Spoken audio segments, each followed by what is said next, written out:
মানুষের জীবনে কষ্ট আসবে, সুখ আসবে, তবে কষ্টের মাত্রা সবসময় বেশি থাকে।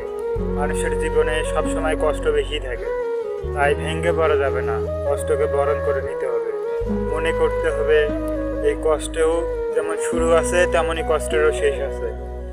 বেশিরভাগ আপন মানুষগুলোর কাছ থেকে কিন্তু আমরা কষ্টটা বেশি পেয়ে থাকি, তাই ব্যথাটা কিন্তু বেশি লাগে তখনই যখন আপন মানুষরা আমাদের কষ্টটা বেশি দেয়। কিন্তু সব কিছু মেনে নিতে হবে, পরিস্থিতি বলে চালিয়ে দিতে হবে। এরপরে নেক্সট টাইমে অবশ্যই সুখের আশা পাবো, সুখের দেখা পাবো। মানুষের জীবন চলে তো ওই সুখের দেখা পাবো বলেই তো চলে।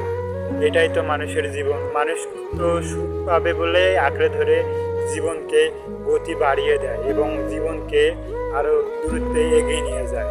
তাই তো সুখের আশা করব এবং দুঃখ আসলে দুঃখকে দুঃখ মনে না করে সুখের আশা করে জীবনকে পাড়ি দিব। মানুষের জীবনে দুঃখ আসবেই, তাই দুঃখ আসবে বলে দুঃখকে আমরা মেনে নিয়ে সামনের পথগুলো এগিয়ে যাব।